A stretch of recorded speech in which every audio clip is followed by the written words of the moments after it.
अरमान, देखिए नाम भी अरमान है और विश, मतलब बहुत ही गजब का नाम है। और जनरली देखिए ये स्टॉक को हम अरमान फाइनेंशियल सर्विसेज लिखा हुआ तो हम सोचते हैं कि फाइनेंस की कंपनी होगी, है बिल्कुल है। और बट जब भी माइक्रो फाइनेंस का नाम लिया जाए तो हम लोग दूसरे क्रेडिट, एक्सिस ग्रामीण, स्पंदना स्फूर्ति, इनको मैंने रेकमेंड भी किया हुआ है, वो सबको याद करते हैं। बट ये स्टॉक में भी 84%, मतलब जब भी अब अगर माइक्रो फाइनेंस का नाम लिया जाए तो मैं तो अनिल जी रिक्वेस्ट करूंगा कि अरमान को भी दिखाया जाए, क्योंकि ये कंपनी ने गजब की ग्रोथ और गजब की पेडिग्री है। मतलब मैं इनकी अभी वो पढ़ रहा था, कॉन कॉल वगैरह भी पढ़ रहा था, पहले भी मैंने ये स्टॉक को दिया था अप्रैल में, और उस टाइम में मैंने 3 डिजिट में दिया, 4 डिजिट में गया, 1550-1600 के लेवल्स तक जाने के बाद अब करेक्ट हुआ है। और अभी भी बहुत दमखम, क्योंकि इसलिए बाकी है क्योंकि सबसे खराब समय अगर कोरोना में किसी इंडस्ट्री का गया था तो वो पर्टिकुलरली एमएफआई इंडस्ट्री का गया।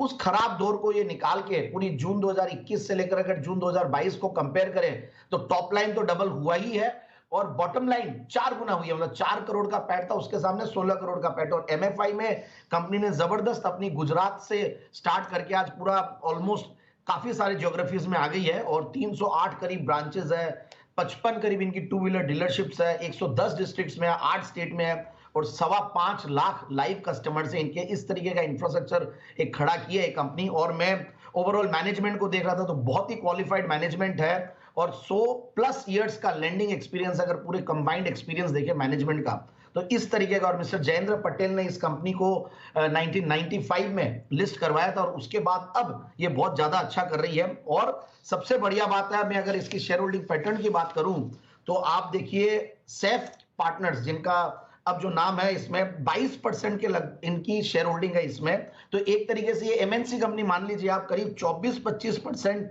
एफआईआईज और सैफ कैपिटल होल्ड करती है। और बाकी बहुत सारे इसमें मैंने देखा था, कई बुटीक पीएमएसएस है, वो लोग काफी इसमें होल्ड कर रखे हैं। फिर कुछ रीड राउंड इन्वेस्टर्स है, वो लोग भी इसमें होल्ड कर रखे हैं। और अब मैं ग्रोथ की अगर बात करूं कंपनी की तो 34-35% की कैगर रही है सेल्स की कैगर पिछले 5 साल की, प्रॉफिट की कैगर करीब 38% के लगभग। और जो मैंने बताया कि जून क्वार्टर की बात कर रहा था मैं, तो पिछले 2 क्वार्टर्स, मार्च के और जून के, ये तो बेहतरीन रही हैं। और अब लगता मुझे ये जो क्वार्टर है, आने वाले क्वार्टर्स तो और बेहतरीन रहेंगे, क्योंकि इस बार का एक माहौल गजब ही था।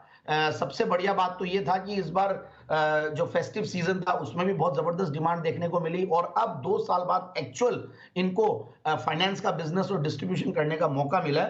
और प्री कोविड लेवल्स इनके ओपीएम्स थे 33%, 34%, और अब 29%, 25% तक रिवाइव कर गया पिछले 2 क्वार्टर में। और अब सितंबर का क्वार्टर का रिजल्ट अवेटेड है। I think it will do very well there also, जो मेरी उम्मीद है। और अच्छी ग्रोथ ट्रेजेक्टरी में है, करीब 38% की कैगर एयूएम की है।